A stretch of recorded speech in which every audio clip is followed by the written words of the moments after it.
श्रीमद्भागवत कहती है, रसिका भूय भावुका, या तो रसिक हों या भावुक हों। पत्थर दिल वाले पत्थर की तरह कलेजे लेकर, पाश्विक वृत्तियों को लेकर कथा श्रवण कोई बहुत ज्यादा लाभ जीवन में देती नहीं है। कथाएं भी अहंकार प्रदर्शन का केंद्र बन जाती हैं।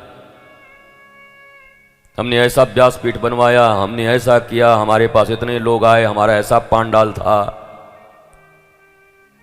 जहां प्रतियोगिता खत्म होनी थी, जहां प्रदर्शन मिटना था, दर्शन की ओर अग्रसर होना था,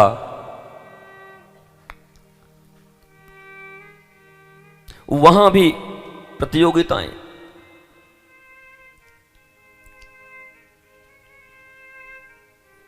वहां भी घोड़े की दौड़।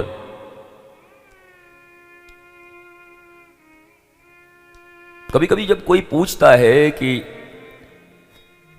जीवन में सफल होने के लिए क्या करना चाहिए, मुझे लगता है प्रत्येक व्यक्ति के पास अवसर है, जीवन है। पशुओं की तरह हमारे पास केवल भय, निद्रा, आहार, मैथुन नहीं है, उसके साथ साथ हमारे पास बुद्धि और विवेक भी है।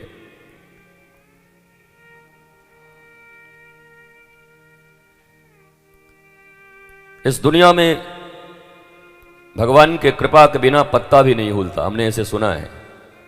तो जितने पाप हो रहे हैं वो भगवान ही करा रहे होंगे। फिर जब उनके इच्छा के बगैर पत्ता नहीं हिलता, तो जितने पाप कर्म हो रहे हैं, दुष्कर्म हो रहे हैं, तकलीफें हैं, भगवान के बच्चे रो रहे हैं, तो भगवान ही कर रहे होंगे। और अगर भगवान ऐसा कर रहे हैं तो बड़े क्रूर हैं, अपने ही बच्चों को रुला रहे हैं, दुख में रखे हुए। मनुष्य चिंतनशील प्राणी और सत्संग चिंतन का स्थान है।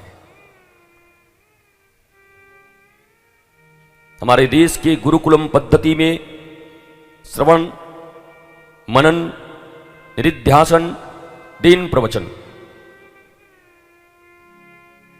पहले गुरु के मुख से शास्त्रों को सुनते, श्रवण करते, उसका चिंतन करते, मनन करते।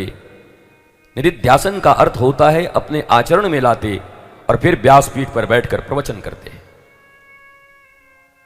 श्रृंखला टूट गई, श्रवण हुआ नहीं ठीक से, चिंतन कौन करे, मनन कौन करे, बस सीधा प्रवचन में ही उतर गए। हनुमान जी की तरह कूद लगा दी, इस पार से उस पार।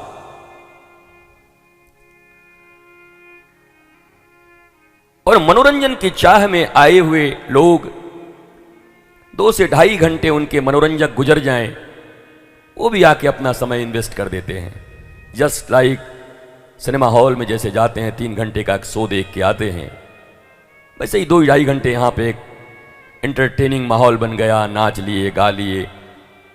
ऊपर से एक बात और है कि यहां पुण्य भी मिलता है, चलो कुछ काम भी बन जाएगा।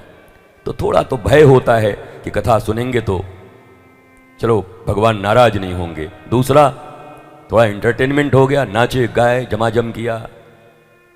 एंड आफ्टर दैट ढाक के 3 पात, लौट के बुद्धू घर को आए। घर वही है, सास वही है, बहू वही है, पति वही है, बच्चे वही हैं, नौकरी वही है, कर्ज वही है, चिंतन की धारा वही है, विचार शक्ति वही है, कामना वासना वही है। बड़े अंतर क्या पड़ा? कोई गुणात्मक अंतर पड़ जाए, सहजों की तरह। विवाह के घोड़ी पर बैठा हुआ दूल्हा सहजो अपने गुरु से जाकर आज्ञा मांगती है, और गुरु मुंह फेर कर बैठ जाते हैं, और फिर एक शब्द में सहजों की बात बन जाती है। दादू दयाल के सबसे प्रिय शिष्य रज्जब, मुसलमान रज्जब अली, महान सूफी सेंट, वो भी घोड़ी पे चढ़ के जा रहे हैं, इत्र लगा करके, मोर पहन के, विवाह के लिए। सामने दादू दयाल आ गए, बस 10 कदम बाकी होगा निकाह के स्थल पे जाने में। दादू दयाल आए और ऐसे करके देखा, बड़ी गहरी आंखें थी दादू की। रज्जब कब गए? रज्जब से एक ही सवाल पूछा दादू दयाल ने, रज्जब तैने गजब कियो,